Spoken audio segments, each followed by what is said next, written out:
Good morning, children. Welcome back to our moral story class.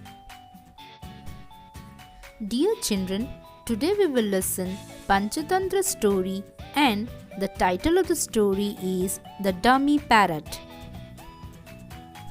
So children, let us now listen the story. Once upon a time in a jungle lived a group of parrots.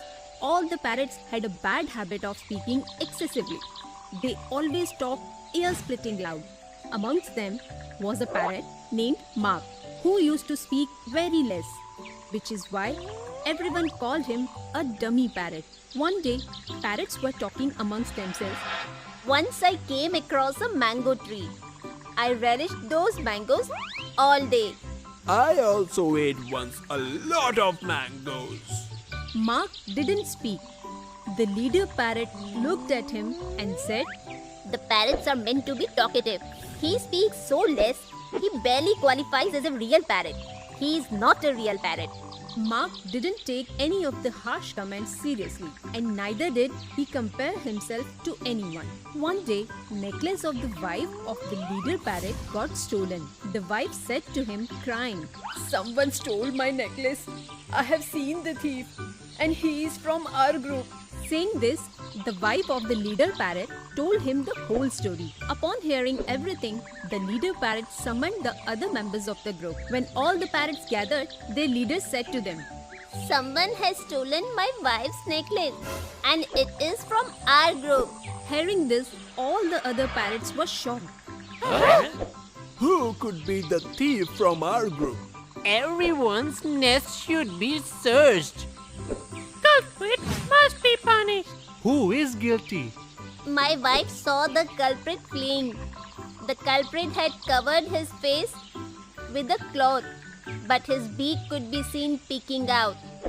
My wife told me his beak was of red color, and in our company, only Mark and Henry have red-colored beak. Upon this, once again, all the parrots began blabbering. My Highness, serve the justice immediately. The thief must be punished. I am sure it is Mark's deed.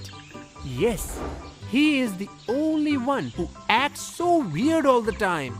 I am sure this has been done by the bogus parrot. A real parrot would never steal. Seeing this behavior of the parrots, the leader parrot thought to himself, Each and every parrot of this group is very dear to me, which makes it so difficult for me to doubt any of them. For this, I will have to take somebody's help. The leader parrot went to an elderly crow living nearby and asked him to find out who the thief was. The elderly crow accepted the leader parrot's invitation. The next day, all the parrots gathered outside the leader parrot's house. The crow looked at Mark and Henry very carefully for a moment, then asked both of them, Where were you at the time of burglary? As soon as the question finished, Henry started speaking loudly. That day, I came back late after packing food, so I was tired and slept early in my nest. Then the crow asked Mark. Where were you that night? On this, Mark replied very softly and politely. I was resting in my nest. Can you both provide a proof of your statements? To which Henry again spoke immediately. Here, everyone know about me. I never lie. It is definitely this bogus parrot's fault. That is why he is standing mum here. Mark, what would you like to say in your defense? To this, Mark replied very calmly and confidently.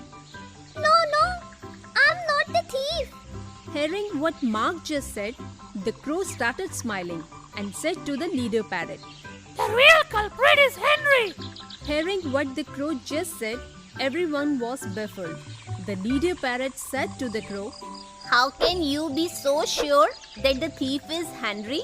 Henry was trying to prove himself innocent by speaking in a high pitch, whereas Mark knew he is telling the truth and didn't have to raise his voice. And as it is, Henry speaks too much and cannot be trusted.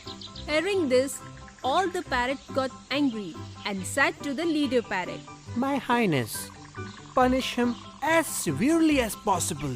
Yes, he deserves to be punished. This act of his has left all of us parrots in shame. Then Mark intervened very gently. My Highness, Henry has done like this for the first time. So I would like to request you to forgive him this time. He will not repeat this in future. Henry also agreed and said, My Highness, please forgive me. I will not repeat this in future ever. Please, all of you just forgive me this time. Hearing this, the leader parrot melted and all the parrots forgave Henry. Through this incident, all the parrots understood that speaking too much reduces the value of their words. And after that day, all the other parrots started speaking limitedly. So children, from this story, we learnt a lesson that we must speak less and speak sweet. Speaking less maintains the values of our words. Dear children, see you soon in our next video. Till then, bye bye and have a nice day.